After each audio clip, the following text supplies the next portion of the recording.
this, like that, like this, like that, like this, like that.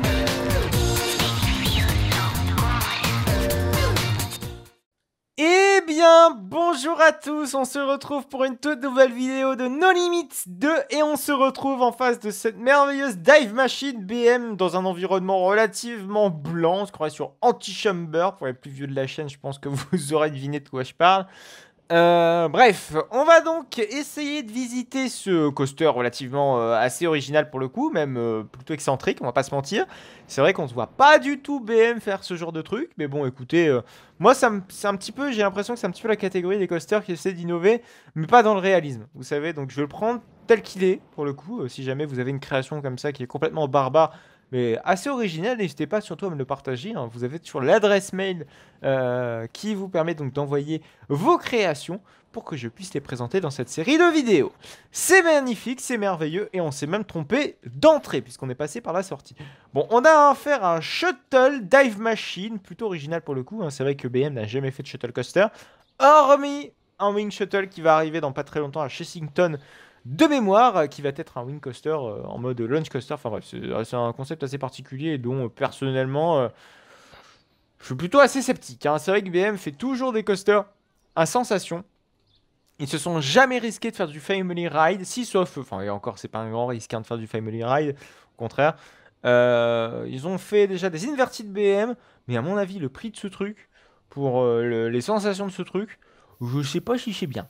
Hein, très honnêtement, je crois que c'est à Happy Valley, dans l'un des nombreux Happy Valley que comporte la Chine, dont on peut retrouver notamment un Family Suspended Coaster Polygamy Billard avec des rangs de 2 personnes. C'est très particulier et très étonnant venant de BM. Mais écoutez, pourquoi pas. Et en plus avec des vestes souples, enfin je vous raconte pas le délire quand même, hein. Toute la structure pour juste un petit Family Ride, alors qui est, enfin clairement, tout ce qui est spline, etc. sont dimensionnés justement pour faire des loopers, enfin des inversions, pour avoir d'emmagasiner énormément de force G. Je trouve que c'est un petit peu de gâchis là-dessus. À moins qu'ils aient peut-être sous-dimensionné leur coaster. Enfin, vous savez, un petit peu redimensionné leur spline. Mais bref, j'en doute fort. Bref, donc on va tester un petit peu son concept. Ça a l'air d'être en tout cas relativement cool et intéressant. Mais on va voir si ça l'est suffisamment. C'est parti. Bon, on entame une première inversion qui a l'air d'être un Immelmann, tout simplement. Un Immelmann relativement simple, il n'y a pas de problème. Des inversions en veux-tu, en voilà. Je pense que là, il nous en donne pas mal, hein. Ok, donc c'est parti pour le retour en arrière, qui me fait vachement penser à Mr. Freeze. Mais juste pour la flèche, hein, vraiment juste pour la flèche. Ok, des inversions, des virages, pourquoi pas. Why not? Et c'est terminé. En fait, c'est juste un boomerang. Alors, vous m'excuserez, hein, de l'insulte peut-être que je vais donner à ce concept, mais c'est un boomerang, ni plus ni moins. C'est vraiment le fait de faire un out and back avec des inversions, et c'est tout. Il n'y a même pas un airtime. Enfin, je sais pas si les flèches procurent un airtime, mais non. Ouais, pour moi, il aurait été quand même intéressant de foutre un airtime. Mais moi, ce que j'aime beaucoup dans les coasters modernes, enfin, moi, ce qui m'importe surtout dans les coasters modernes, c'est d'avoir du rythme. S'il n'y a pas de rythme, ça me fait chier. Ça me fait clairement chier, et là, il n'y en a pas. Là, il n'y en a pas. Il y a des inversions, il y a des flèches. C'est tout. Alors, ok, ça doit être fluide, ok, ça doit être magnifique, ok. Mais putain, t'as quand même des trains de quasiment 8 places, les gars. Alors, je pense que c'est même les trains de 10 places. 1, 2, 3, 4, 5 x 2, ça fait 10. Donc oui, c'est des trains de 10 personnes. Donc les trains à la Sherkra. Je suis pas sûr parce que j'ai un petit doute. Il me semble que c'est 8 places Sherkra. Mais il y a Griffon aussi. Griffon qui possède les trains donc les plus larges, avec le nombre de places de capacité le plus large. Mais bref, tout ça pour dire qu'en fait, tu as une spline excessivement grande pour des trains excessivement grands. Pour un shuttle coaster, est-ce qu'il n'aurait pas été plus intelligent de faire un coaster simple? Parce qu'évidemment, les splines BM coûtent cher. Enfin, les splines BM style Dive Machine, les trains Dive Machine, ça coûte une fortune, ces trucs-là. Au mètre, c'est absolument un enfer. Et ça aurait été pas plus judicieux, tout simplement, de choisir un petit Vekoma avec un lift classique à l'Edge Coaster. Je suis sûr que ça vaut le même prix. Je suis sûr que techniquement et budgétairement, ça vaut le même prix. Donc c'est un truc clairement qui ne se vendrait pas par BM. Et puis, y a pas, enfin, je parle de Vekoma, mais ça pourrait être très bien un petit Mac à la style Alpina Blitz. Je suis sûr que ça vaut le même prix qu'un Alpina Blitz, ce truc. Je sais même pas si ça a son public. Parce que généralement, c'est les lots comme ça en out and back, enfin en shuttle coaster. sont surtout avantageux au niveau de leur prix. Mais si le prix est élevé pour un layout aussi pauvre, je pense pas que ce soit intéressant. Clairement pas. Déjà que je trouve qu'il y a un désintérêt, enfin c'est clair, hein, il y a un désintérêt global pour les dive machines BM, même si Cliffhanger en a un petit peu l'exception à Six Flags Texas. Je crois que c'est Fiesta Texas, hein. Vous m'excuserez si jamais j'ai fait cette erreur, si jamais il y a une petite erratum là-dedans. Mais voilà, déjà que les dive machines, honnêtement, n'ont pas énormément d'atouts, on va dire, marketing à eux. Je doute que cela, qu'un layered style shuttle va t'en avoir, si vous voyez ce que je veux dire. Bref, on va donc passer à la création suivante, après avoir bien débattu sur celle-ci, avec Apéron, à ne pas confondre avec l'apéro. Et oui, surtout pas. Pourtant, on pourrait s'y méprendre, hein, mais est-ce que vous avez préféré l'apéro à ça, ou ça à l'apéro? Telle est la question. Donc ce coaster a l'air d'être très clairement une recréation de ce qui se manigance à Thor Park. Souvenez-vous, je vous le rappelle, Thor Park investit donc dans un nouveau coaster à l'horizon 2024 de mémoire, si ce n'est pas plus. 2024, donc on aura un énorme coaster, un méga coaster, un giga coaster, je crois même. Je pense qu'on frôle le giga coaster. Très honnêtement, on est plus que sur du méga coaster 50 mètres, ouais, giga coaster. On doit être sur le giga coaster. Pour moi, on est au moins sur 60 mètres. Au moins sur 60 mètres, donc vous voyez que les dimensions, les stats sont absolument ahurissantes. Mais allons voir si les sensations le sont tout autant. Et ça m'intéresse pour le coup. Parce que Thor Park, je ne l'ai pas encore fait, ce parc, il m'intéresse vraiment pas. Et une fois qu'il y aura ce coaster, peut-être... J'ai dit bien peut-être que j'irai. Peut-être. Bon, c'est parti. On va donc aller tester ce coaster McRide qui m'a l'air d'être vachement ambitieux en termes d'éléments. Hein. C'est ce que McRide aime faire en ce moment. Avec notamment RTH, Ride to Happiness. Et visiblement, ils ont l'air de bien se lâcher. Que ce soit au niveau des airtime. Mais par contre, ce qui me gêne beaucoup, c'est au niveau des rythmes chez Mac. Chez Mac, un coaster rythmé, ok, il y a des éléments très intenses. Mais c'est pas mélodieux, hein. C'est vraiment, j'étale ma tartine avec un couteau à viande. Voilà, c'est pas très adapté. Mais bref, c'est parti. Bref, après cette comparaison relativement foireuse, on va donc essayer d'embarquer dans ce coaster avec les merveilleux Tramac. Hop, c'est parti. Bon, curieux de savoir ce que c'est, savoir à quoi ça va rendre. Ça me fait beaucoup penser, vous savez, ce coaster me fait penser surtout à, par exemple, Steel Curtain, à Kennywood, qui est donc un SNS Sensei. Dans sa structure, tout ça, alors ce n'est pas vis-à-vis de cette couleur hein, qui est, je pense, somme toute similaire à celle de Steel Curtain, j'ai eu du mal, mais plutôt au niveau de sa structure très massive avec des éléments très aériens en mode voilà, on exploite bien la hauteur, on exploite bien, etc. Mais le problème, c'est qu'en exploitant cette hauteur, j'ai peur qu'on perde trop en vitesse. Et donc nécessairement en haut des éléments, on n'ait aucune sensation. Ça, c'est ce dont j'ai peur. Mais on va voir si ça va être comme ça ou pas. Bon, on va avoir une petite idée visiblement avec la simulation, mais je pense qu'elle est le rider en vrai, elle est posée notre cul là-bas.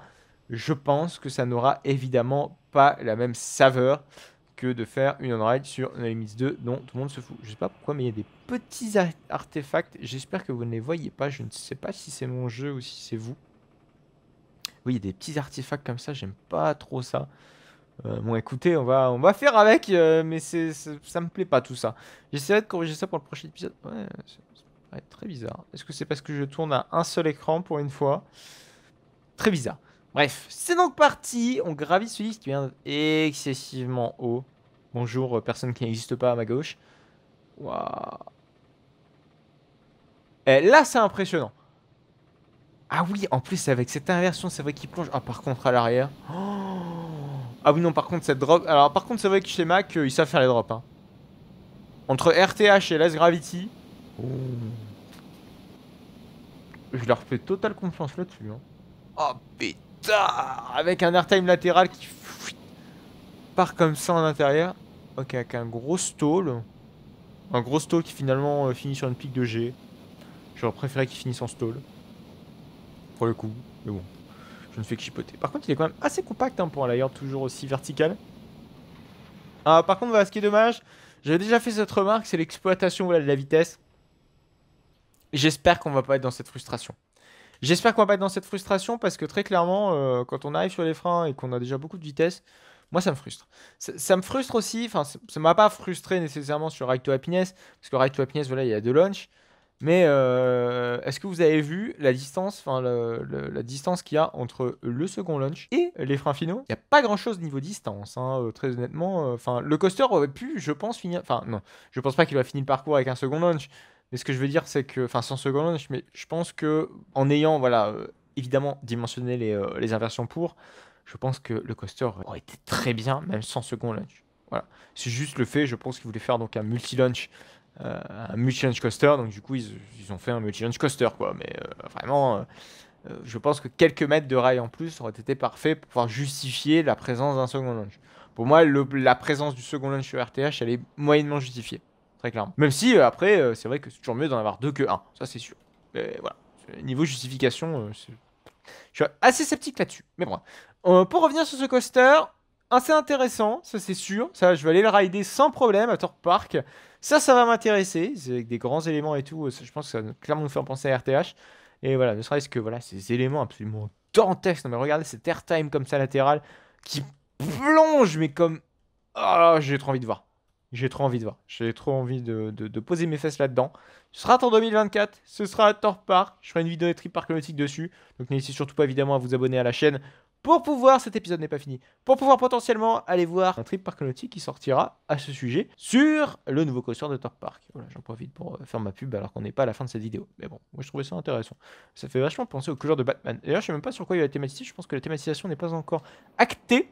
Mais ce sera intéressant de voir. C'est vrai qu'on nous lâche toujours les layouts des coasters en thématisation. C'est à croire que la thématisation est vraiment réfléchie en dernière minute.